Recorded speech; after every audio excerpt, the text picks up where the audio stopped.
You are the master of your fate. Let's begin. I'm going to tell you a painful truth.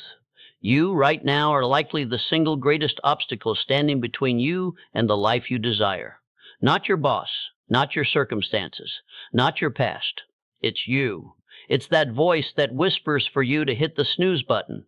It's the hand that pulls the dessert closer when you've sworn to be disciplined. It's the impulse to over-explain yourself and your dreams until they feel small and hollow.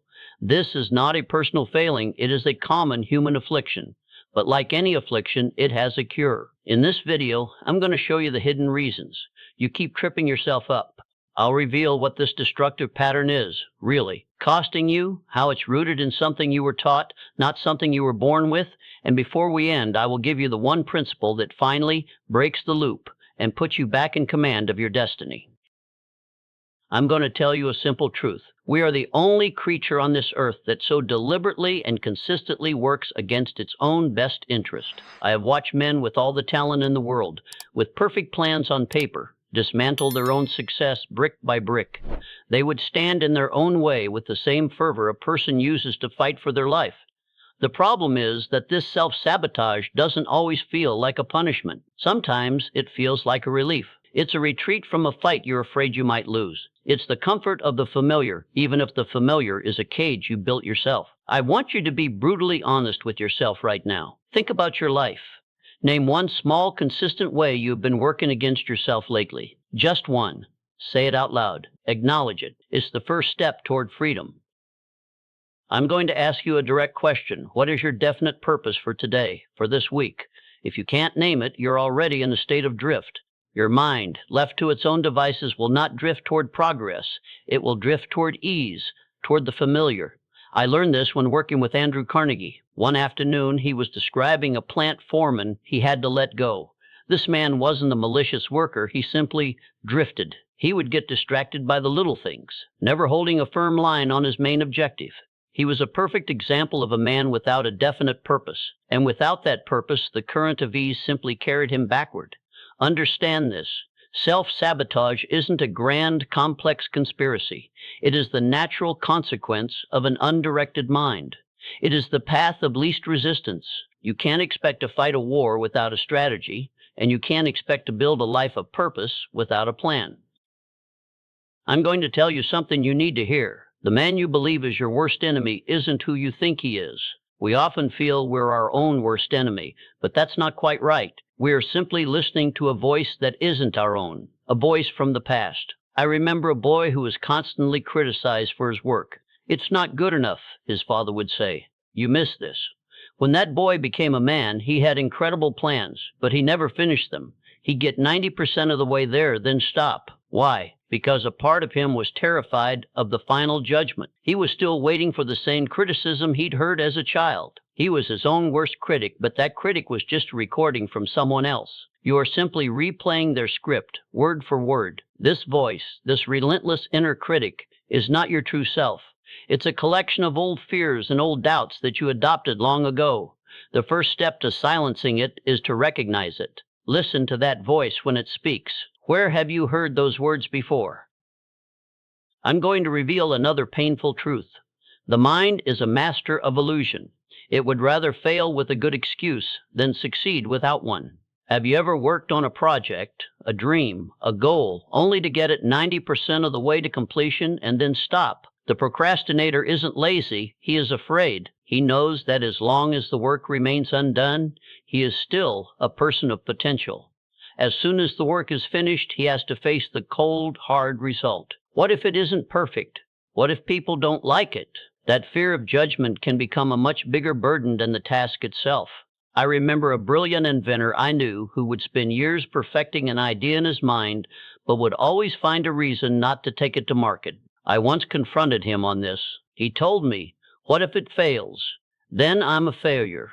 I replied, "But what if it succeeds? What if it could help millions?" Would you rather be a man of great potential or a man of great results?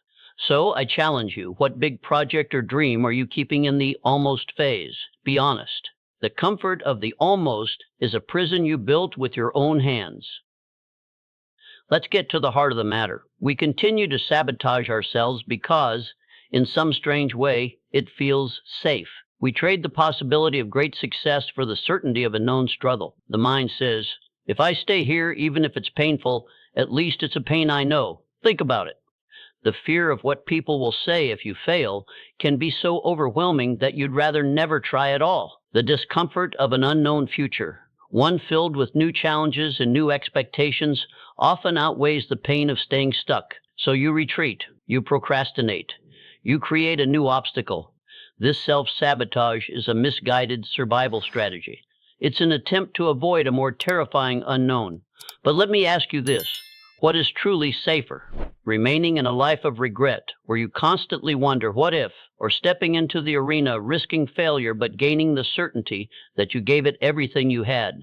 The pain of discipline is temporary. The pain of regret is permanent. Which do you choose?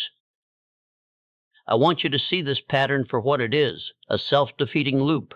This isn't random, it's a predictable cycle. It begins with an initial desire for something better, a new goal, a new habit. But the moment you face the inevitable resistance or a minor setback, the old fear kicks in. The voice of the inner critic whispers, "See, I told you so." And you, hearing that voice, make the familiar retreat. You abandon the new effort. You settle back into the old comfort of the known struggle, and for a brief moment you feel a sense of relief. But that relief is a poison. It reinforces the very fear that started the cycle. It proves to you, falsely, that the old way was the right way. I have seen this loop destroy more careers and more lives than any external enemy ever could. The fear leads to the inaction leads to the failure, and the failure confirms the fear. It is a perfect, self-contained prison. And the key, my friend, is not to fight the entire cycle at once, but to interrupt it at the moment of decision. That is where your true power lies. I have a hard question for you, but it's a vital one. What are you going to do the next time you feel that old impulse to retreat? The moment you recognize a pattern of self-sabotage, you hold the power to break it. You must refuse to follow the old script. When that familiar voice of doubt or fear arrives, the one that tells you to settle, to quit, to give up, you must be ready with a new, immediate action. This is not about fighting your way through a giant wall of resistance. It's about taking one small step to the side. Think of it like this.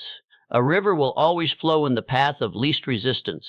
But you, as a human being with a definite purpose, can choose to build a dam. It doesn't have to be a grand gesture. Your power lies in the simple, deliberate choice to do something different. When the impulse to quit comes, what is the single, immediate action you will take to interrupt it? I am not asking you to climb a mountain. I'm asking you to pick up one stone. I have a firm belief that a man cannot hate himself into success. You cannot beat yourself into a new, better version of yourself.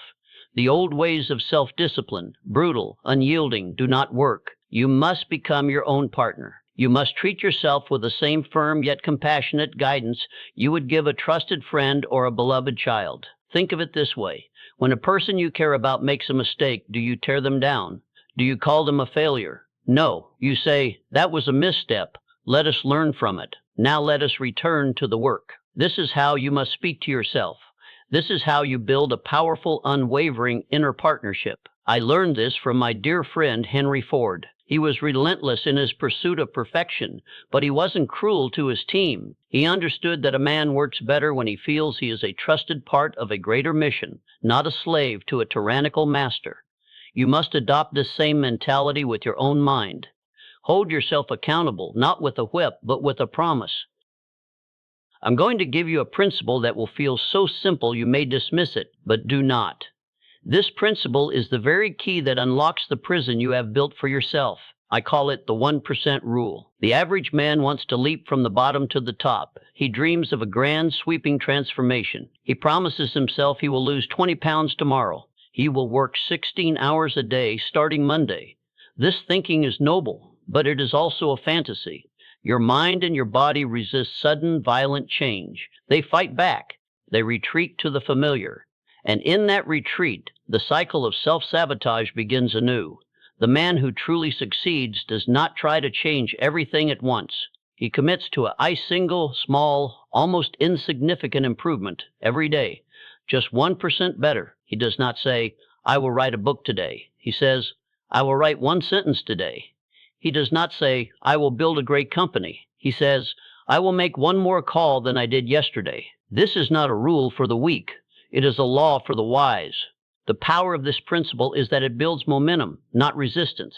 It proves to your subconscious mind that you are trustworthy, that you can follow through. A 1% improvement compounded daily will eventually dwarf any grand gesture. A man who gets 1% better each day is 37 times better by the end of the year. So I challenge you, what is your 1% for today? What is the single smallest action you can take to move forward, knowing that this small step will be the beginning of your greatest triumph? I'm going to give you a simple truth. To stop drifting, you must have a map. Your life cannot be built in a state of chaos. You wouldn't expect a builder to show up to a construction site without a blueprint. So why do you show up to your life each day without one? Your mental and physical life must be structured. The morning is not a time for indecision. It is a time for execution. I remember when I was a young man, Andrew Carnegie told me something profound. He said, I don't leave my purpose to chance. I have a plan for what I will accomplish each day. My mind is a machine, and a machine must be directed. You must adopt the same mindset.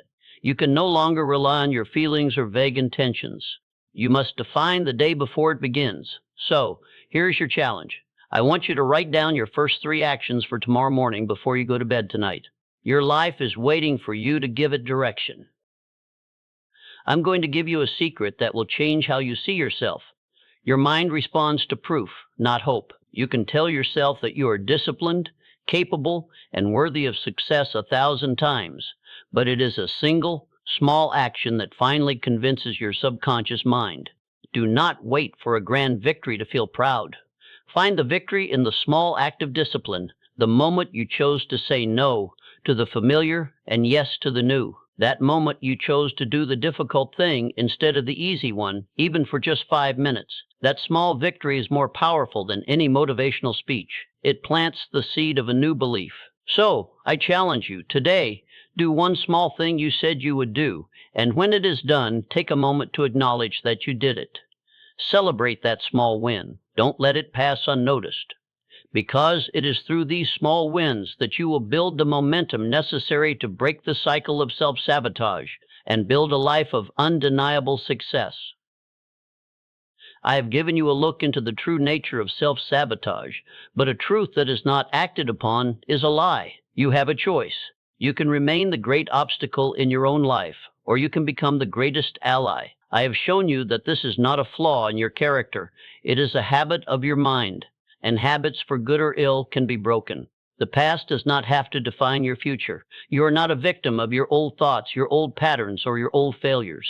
You are a human being with the power of choice. So look the man in the mirror in the eye and say, we will no longer be at war. We will be partners, and we will succeed.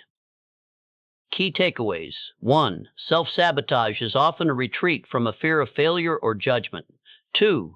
An undirected mind will always drift toward the familiar and the easy. 3. You cannot hate yourself into success. You must become your own trusted partner. 4. The secret to breaking a cycle is to interrupt it with one small, deliberate action. Action steps your homeward. 1. Your 2 sentences. When you feel the urge to retreat or self-sabotage, say these 2 sentences to yourself. This is a feeling, not a fact. What is one small thing I will do right now to move forward? 2. The small win challenge.